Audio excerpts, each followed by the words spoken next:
Vendredi 15 mai 2015, bonsoir à tous et merci d'être sur Yuta Télévision pour vous informer dans cette première édition de la soirée au sommaire. L'enseignement catholique a été honoré ce vendredi 15 mai par les écoles conventionnées de la province du Katanga. Les manifestations de cette journée de l'enseignement catholique dénommée JEC Imara 2015 se sont déroulées justement au collège Saint-François de Sales Imara. Et pendant ce temps, les hommes et femmes des sciences de l'information et de la communication de l'UNILU réfléchissaient par rapport à leur domaine et ce, en marge de la Journée mondiale des sciences sociales. Depuis quelques mois, les Louchois saluent la rénovation du complexe Kiwele, resté longtemps dans les ruines, une œuvre du gouvernement provincial du Katanga. Alors pour maintenir la beauté de ce complexe, une contribution mensuelle est exigée aux élèves, à part les frais scolaires à payer mensuellement, une situation qui commence à agacer certains parents et les élèves eux-mêmes. Le reportage de Lumière Moussaou. L'entretien et la propriété du complexe Kiwele devient l'apanage des écoles qui occupent cette infrastructure. Cette décision du ministère provincial de l'Éducation est la conséquence d'une résiliation du contrat entre le gouvernement provincial du Katanga et une société privée qui s'occupait de l'assainissement intégral du complexe Kiwele. Chaque école qui évolue ici oblige à leurs élèves une contribution mensuelle qui varie entre 2000 et 2500 francs congolais comme frais d'entretien. Ce montant serait fixé en commun accord avec le comité des parents. L'aspect contraignant de cette contribution, qui conduit souvent à l'exclusion des enfants non en règle au cours, inquiète les parents d'élèves, alors que du côté des responsables d'école, la décision du ministère provincial de l'Éducation vise à maintenir la belle image du complexe scolaire Kiwele réhabilité. Nous avions reçu les recommandations tacites de notre ministère provincial de l'enseignement primaire et secondaire, qui exigeait assez que les bâtiments soient bien protégés. Non seulement on doit nettoyer, non seulement on va les entretenir, mais il faut souvent et surtout veiller aux casses. Donc une fois qu'une vitre est cassée, l'école est censée la remettre aussitôt le lendemain. Jusque-là, la décision semble produire de bons résultats, mais reste à savoir jusqu'à quand elle va tenir. Je vous en parlais, la 49e journée mondiale des sciences sociales a été célébrée anticipativement ce 15 mai à Lubumbashi. Le département des sciences de l'information et de la communication SIC de la faculté des lettres a organisé une manifestation sous le thème SIC, une famille. C'était en fait un échange d'expériences entre les anciens et les nouveaux étudiants des SIC. Le reportage de Doudou Mich et Michel Olela. C'est l'amphithéâtre de la faculté des lettres et sciences humaines qui a servi de cadre à la journée mondiale des communications sociales commémorée chaque 17 mai de l'année. Christian Kunda Mutoke, chef du département de SIC, explique l'importance de la journée. Les partenaires constituant la famille, ce sont les enseignants, ce sont les étudiants et la particularité cette année, nous disons les anciens étudiants font partie de la famille SIC. Ils doivent revenir chaque fois qu'ils le veulent, chaque fois que nous avons besoin d'eux, chaque fois qu'ils doivent communiquer avec ceux qui sont encore sur les bancs de l'école, comme on dit. Les anciens du département de SIC sont venus partager leur expérience professionnelle avec les nouveaux étudiants. J'ai été appelé à partager mon expérience de journaliste avec les étudiants actuels qui sont appelés à faire le même métier peut-être demain. Aujourd'hui, le journalisme, à un certain moment, est critiqué. Parce que vous vous dites bien, ceux-là qui se sont retrouvés en journalisme sans avoir été journalistes, seulement parce que l'université ne produisait pas. Et aujourd'hui, je pense qu'avec la politique qu'il y a, nous avons maintenant beaucoup de jeunes gens qui sont en train de faire le journalisme. Nous aimons qu'ils viennent nous remplacer valablement. Les aînés ont exhorté les nouveaux étudiants d'aimer le métier du journalisme. Reportage rendu par Maurice Mazel. En santé, toutes les femmes malades de fistules sont prises en charge gratuitement à la polyclinique Bénicoeur, située sur la route Kinsévéré. Ce centre a comme marraine Madame Karine Katumbi. Récemment, 52 femmes venues de partout ont été prises en charge dans ce même centre. L'homme à gloire Monga Moutoualé nous en dit plus. Depuis son implantation, plus de 300 femmes malades des fistules ont été opérées gratuitement dans ce centre qui a comme marraine Madame Karine Katumbi. À ce jour, on est déjà à une 50aine de cas opérés qui viennent de partout. Franchement, qui viennent de partout. Et ce, grâce à des gens qui nous accompagnent, comme la marraine de la santé maternelle, à la personne de Madame Katumbi. On a 2 cas qui sont venus de partout dans le pays. On a 2 cas qui sont venus de Louisa, c'est du Kasaï. On a des cas qui sont venus de Congolo.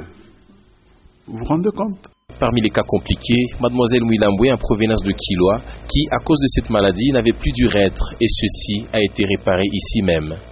Malaya fifili wananitunza poko huku. Nasikia sasa bien. Pakuzala ndio vilikuwa mnapata hii malaria. En fait, la jeune dame, elle est venue de Kiloa. Elle est venue ici chez nous il y a environ 1 mois. Nous avons opéré en deux intentions. La première partie, c'est qu'on a opéré la partie de la fissure rectale. Et puis, nous l'avons reprise 2 semaines après. Cette jeune femme et plusieurs autres constituent des témoignages pour toutes les fistuleuses qui aimeraient bien bénéficier des services gratuits de ce centre, qui compte l'épouse du gouverneur comme sponsor numéro 1, ainsi que d'autres partenaires. À Likassi, c'est peut-être un ouf de soulagement pour les habitants du quartier Kakontoué dans la commune Panda. Un puits est en train d'être foré pour épargner la population de certaines maladies hydriques qui parcouraient des longues distances pour avoir accès à l'eau potable. Un sujet de Ejetchal. Cela fait plus de 20 ans que la population du quartier Kakontoué dans la ville de Likassi est butée au sérieux problème d'eau potable. La seule source d'eau qui servait la population serait polluée, chose qui aurait même poussé le ministre de l'Environnement, Audax Assompoué, à ordonner aux entreprises citées dans cette affaire des pollutions les forages de 2 puits dans ce quartier. C'était lors de son passage à Likassi le 27 février 2015. Actuellement, un puits est en train d'être creusé et cela pourra tant soit peu résoudre les difficultés en eau potable qui rencontrent les habitants de ce coin. On avait trouvé le premier puits, on avait trouvé à 90 mètres et le deuxième à 85, mais nous avons demandé qu'eux ils peuvent aller jusqu'à au-delà de 300 mètres. Alors nous espérons que cette œuvre pourra répondre nécessairement à la population de Kakontoué. Les quartiers Kakontoué de Likassi dans la commune Panda n'a jamais été desservi en eau de la régie des eaux.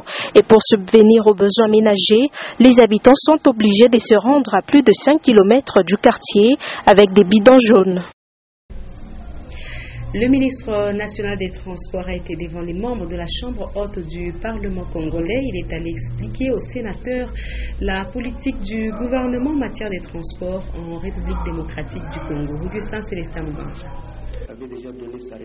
Suite à la question orale de l'honorable Flore Moussendou, le ministre national Justin Kaloumé Mwanangongo a présenté la politique nationale du gouvernement sur le transport. Jusque-là, la carte coloniale de la RDC reste l'une des références pour ce qui est du système du transport. À ces sujets, plusieurs défis sont à relever pour un pays à la taille continentale. Il est donc urgent de recourir à toutes les voies de communication qui, du reste, ont perdu leur fiabilité à cause d'une mauvaise gestion.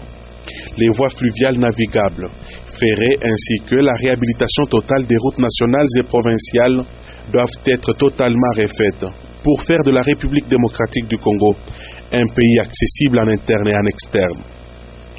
Notre politique générale dans ce secteur vise à impacter la trilogie infrastructure, équipement, homme, de manière à restaurer, dans un premier temps, le tracé colonial qui visait déjà les mêmes points maritimes avant de dessiner dans un second temps un tracé modernisé.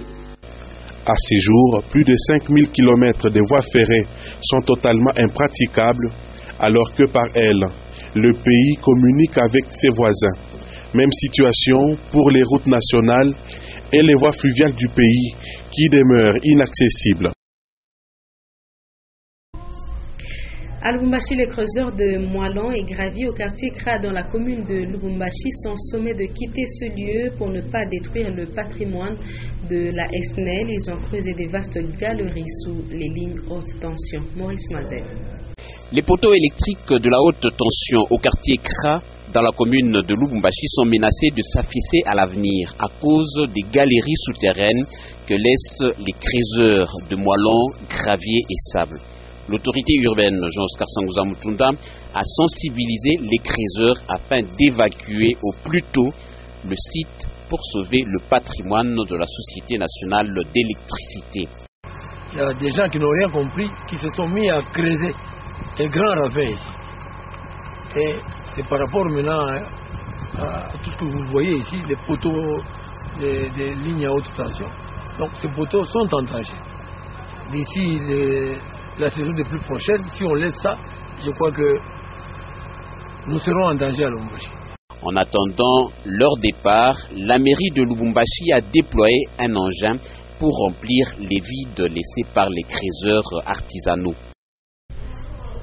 La journée de ce samedi 16 mai 2015 est déclarée chômée et payée sur l'ensemble du territoire national en RDC.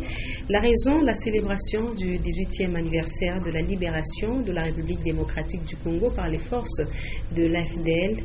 Tombée un dimanche, la journée de commémoration a donc été reculée d'un jour. Le sujet de Ogi Fortuna Kassongo. 18 ans après l'avènement de l'AFDL, Alliance des forces démocratiques pour la libération du Congo, la date du 17 mai marquant la chute du régime dictatorial de Mobutu est toujours célébrée. Tombée un dimanche cette année, la journée commémorative a été reculée d'un jour, soit fixée au 16 mai. Dans certaines écoles et entreprises observant la semaine anglaise, la journée de ce vendredi n'était pas ouvrable. À Lubumbashi, quelques activités commémoratives sont prévues, parmi lesquelles l'organisation d'un grand culte où sont invités autorités politico-administratives et habitants de Lubumbashi. Assassiné 4 ans après son arrivée à la tête du pays, Mzee Laurent Désiré Kabila a légué toute une idéologie à la République démocratique du Congo. Idéologie qui se résume par l'amour de la patrie et l'autoprise en charge. Cependant, la question quant à la mise en application de ces idées divise l'opinion publique. Les uns estiment que ces idées sont bonnes et non appliquées, tandis que les autres pensent qu'elles sont prises en compte par le régime actuel. Et on va noter célébration ce vendredi 15 mai de la journée de l'enseignement catholique GEC Imara 2015. Cette fête a été instituée par la Conférence épiscopale nationale du Congo et chaque province épiscopale a l'obligation de choisir une date pour honorer l'enseignement du réseau catholique. Ici à Lubumbashi, cette journée n'est pas passée inaperçue. Une manifestation a été organisée au collège Saint-François de Sales, Imara. Et puis le 15 mai, célébrer la journée internationale de famille. Cette année est mise en exergue la promotion de l'égalité des sexes et les droits des enfants au sein des familles. Et à cet effet, nous nous sommes posé la question de savoir si la manière de partager le repas en famille peut renforcer les liens et favoriser l'esprit d'égalité et de respect. La famille, vous le savez, étant la cellule de base d'une société. Voilà, c'est des reportages à suivre dans nos prochaines éditions. Ça sera la fin de cette première édition de la soirée sur Nyota Télévision. Le prochain rendez-vous avec les infos sur votre chaîne, c'est tout à l'heure à 21h les news, juste après le journal en anglais et à 23h les derniers échos de ce vendredi avec Patricia Naesmo au KBA. Avec plaisir, je serai avec vous demain encore à partir de 17h30. Très bon